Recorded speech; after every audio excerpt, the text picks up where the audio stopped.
Hey guys, not Rocky Mountain.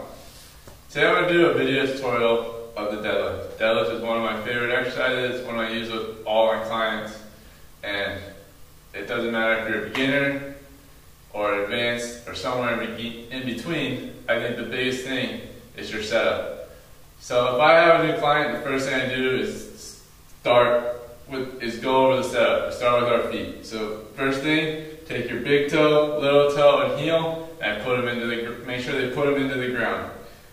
If they're pushing that, screw your feet into the ground, it creates tension in your hips. Next is hip position, or getting down into the bar, excuse me.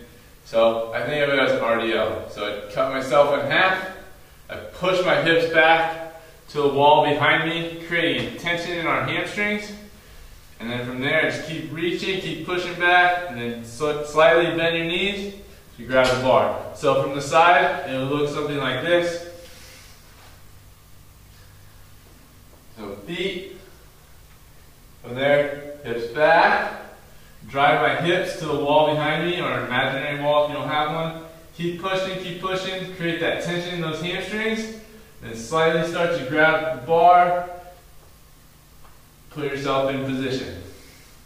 The next thing is your lats, or your shoulder position, your setup. So we have our setup, feet, hips.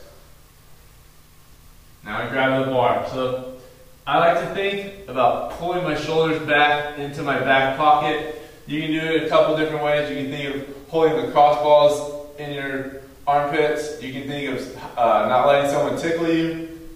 Whatever works for you, whatever cue makes it click in your head, that's what's best for you. But it's all about keeping those lats tight, shoulders back, and keep the bar close to you in the end. So, look something like this. Okay. I'm creating that tension in my upper back. I'm putting myself in the best position to stay safe, keep the bar close to me, and not let myself get into a round position. If you notice, when I do it that way, which also one of the most important things is keeping a neutral spine. So if I'm here, got a nice neutral position, my head's nice and down. I like to find someone on the ground out in front of you and look at it. Okay, so now next. Our air and abs. I like to put those two together because once you get your air, you brace your abs and go. You might get your air at the top, you might get your air at the bottom. That's all dependent on you. For me, I get it at the top. I'll demonstrate both. So if I were to get at the top, I would get my air right here.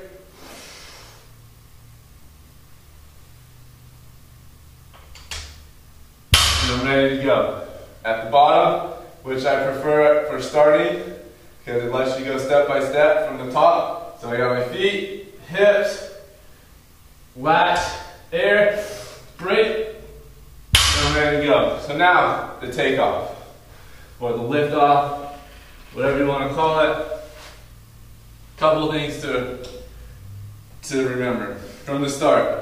When I'm ready to go, I'm thinking about putting as much pressure as I can in my heels into the ground while maintaining my whole foot on the ground. So I'm not getting back into my heels where I'm going to fall off balance, but I'm keeping my toes on the ground while pushing my heels through the floor. I like to tell people to put their heel imprint into the ground, push the floor away from you, whatever works. Okay? From there, show your logo. If you don't have a logo on your shirt, you grab a piece of chalk, put it on the center of your chest, piece of tape, whatever works. From there, that should be visible the whole time. So it'll look something like this.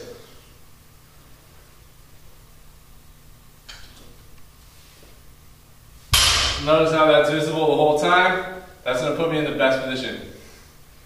Couple reasons to put you in the best position. One, it's going to keep the bar close to you. We want to keep that bar close to us because we don't want to be fighting the bar going away from us. That's not going to be the most efficient way. It's going to put the most stress on your back, and it's going to make it so you have to work a little bit more. Now, last thing, I like to when it all comes to the lift off, is your hips, okay? And this also goes with showing your logo, and they'll go hand in hand. You show your logo, your hips will stay in a good position. We want to focus on our chest rising and our back, and not our hips first. So what it should look like would be like this. See how my hips start to come up first? I'm putting myself in that position, put a lot of stress on your back.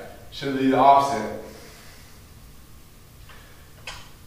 The hips stay down, I drive, get to my knees, and as you see, when I get to my knees, my back stays in a good neutral position, and from there, it's a lockout.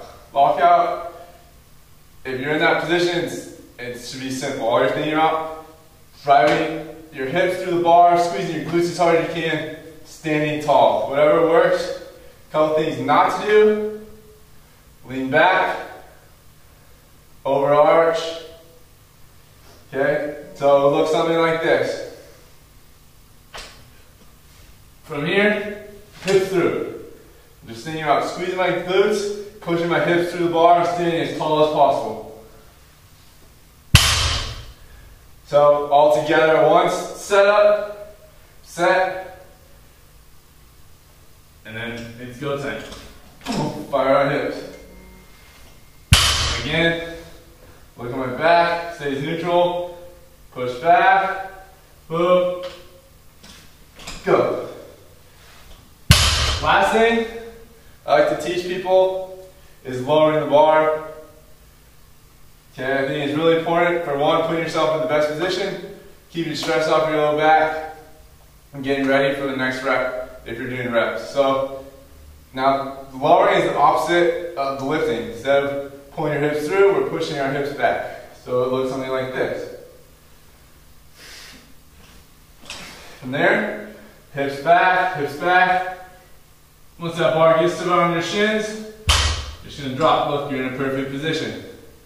So, say you're doing reps, it would look something like this.